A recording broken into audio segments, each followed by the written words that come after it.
Pierre au bar, Catherine au plateau, Béatrice en régie et Dominique l'accompagne.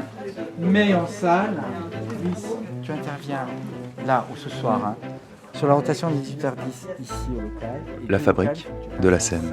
Une saison à Malakoff, scène nationale, par Octave Broutard. Parce que j'ai 3 cintres suspendus, moi, c'est seulement. Mais si je change, du coup, il faut juste que je ne savais pas. Épisode On va faire 1. stade ici, on demande Let's go. 3 cintres. Malakoff, scène nationale, bonjour. Vous êtes réservé ? Oui. Alors il faut récupérer votre billet auprès de mon collègue. Voilà, donc là on est à Malakoff, au théâtre 71, pour fêter les 50 ans d'existence de ce théâtre.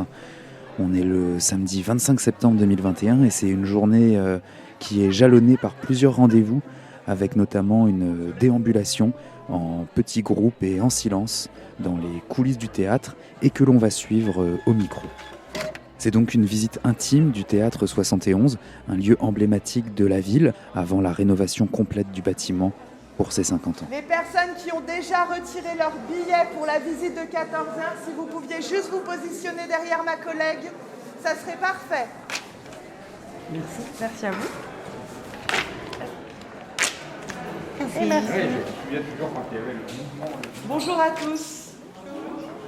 Voilà, là on arrive pour la visite. Nous sommes ravis de vous accueillir au Théâtre 71 pour ses 50 ans.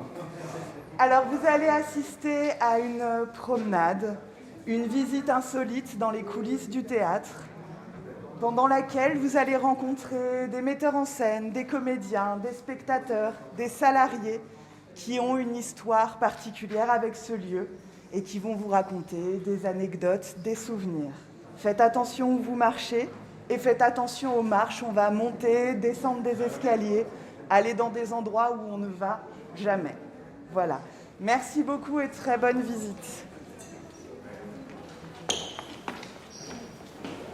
On arrive au niveau du vestiaire. Le public se rapproche et le rideau du vestiaire est en train de s'ouvrir.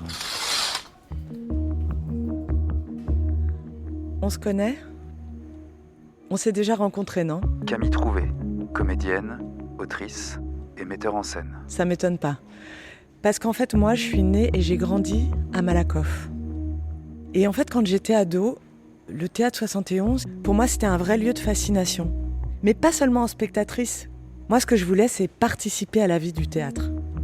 Et puis la pensée se précise, j'ai voulu devenir marionnettiste. Et j'écris au Théâtre 71 pour rentrer dans l'équipe. 15 jours plus tard, je reçois une réponse. Je suis embauchée comme ouvreuse. Et la première chose qu'on me donne, c'est cet objet-là.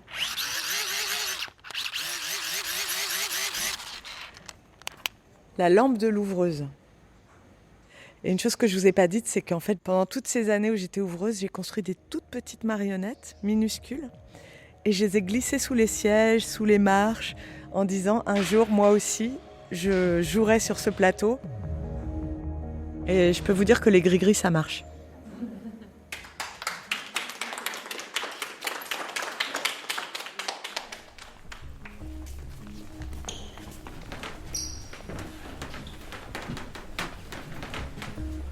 Et on continue la visite et on arrive dans la grande salle du théâtre. Voilà. On s'installe sur les fauteuils au milieu de la salle. Hop, pardon.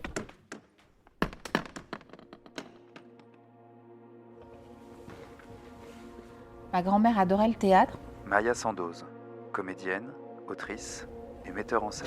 J'ai plein de très très beaux souvenirs de ces moments-là, enfant, adolescente, jeune femme, jeune actrice. Mais Malakoff, c'est mon pire souvenir. C'est le plus douloureux. On était en création sur Nature morte dans un fossé de Fausto Paravizino. Je jouais le cadavre et fallait que je sois entièrement maquillée. J'avais des faux cheveux. C'était la première fois que je jouais nue aussi. Mais c'est pas la création se passait très bien. C'est juste que c'est dans cette loge que j'ai reçu un coup de fil m'annonçant que mon oncle s'était pendu. Et c'était une éruption assez hyper violente, quoi. dans ma vie. Alors j'ai bu beaucoup de whisky ce jour-là pour tenir. Et puis, mine de rien, j'ai appris à faire avec, quoi. C'est-à-dire, quand on est acteur et qu'on a ce genre de choc, comment on continue à jouer. Et c'est intéressant parce que c'est sur ce spectacle aussi que le théâtre a fait un petit peu éruption dans la réalité. C'est-à-dire qu'on est allé jouer à Avignon, ce spectacle, et c'était la même année que le Hamlet d'Ostermeyer dans la cour d'honneur du Palais des Papes. Et j'avais réussi à avoir une place, donc j'étais trop contente, j'avais une place. Malheureusement, le spectacle commençait quand le mien terminait. Donc il fallait absolument que je ne me démaquille pas, que je saute sur mon vélo et que je fonce le plus vite possible. Le spectacle se termine. Malheureusement, le spectacle était super, donc les spectateurs applaudissent vachement longtemps.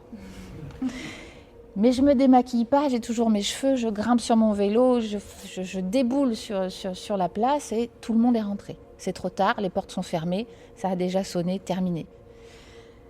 Mais je vois passer un mec avec un casque et je me dis « Oh, ça doit être le régisseur ». Donc je fais des grands signes et je lui dis « S'il te plaît, fais-moi rentrer ». Et donc il m'a dit « D'accord, je vais te faire rentrer par le côté ». Et donc j'ai longé des couloirs, je suis arrivée vraiment bord de scène.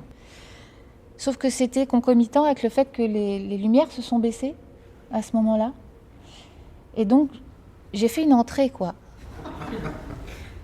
Maquillée, habillée. Et les 10 premiers rangs vraiment se sont tus et j'ai entendu des « Ça commence !»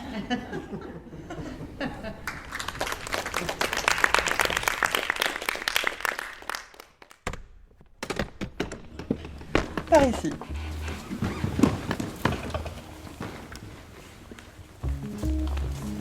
Voilà, donc la visite continue. On arrive dans l'atelier du théâtre.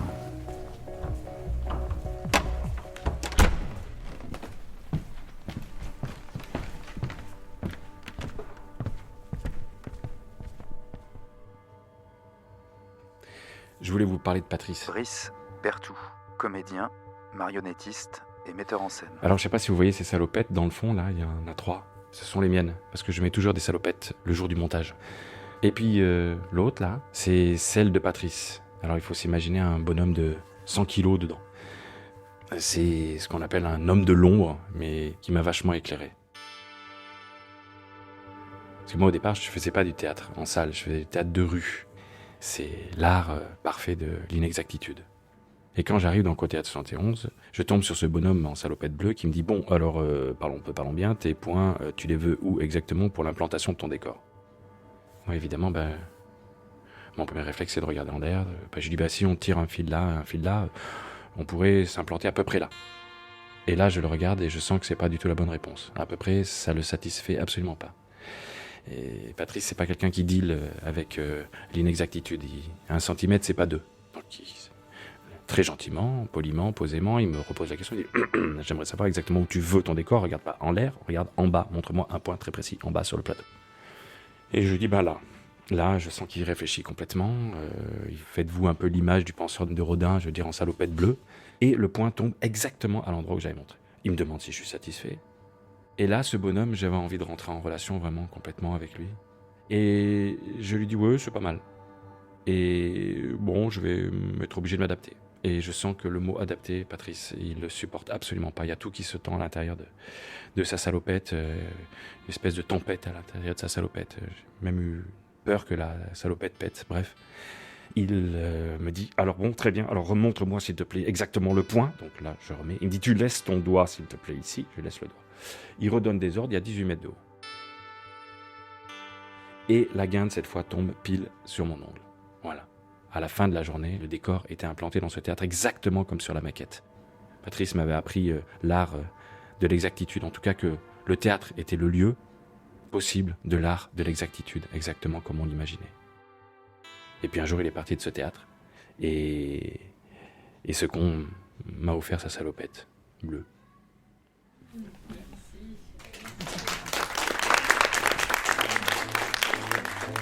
C'était donc la première visite qui se termine sous les applaudissements du public et l'on sort par l'entrée ou par la sortie des artistes.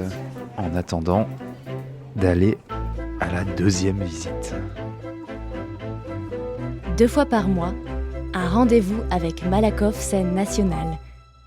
Dans les coulisses, sur la scène, sous la scène, avec l'équipe et avec les artistes. C'est La fabrique de la scène. proposé par Octave Broutard, une production Wave Audio. À suivre.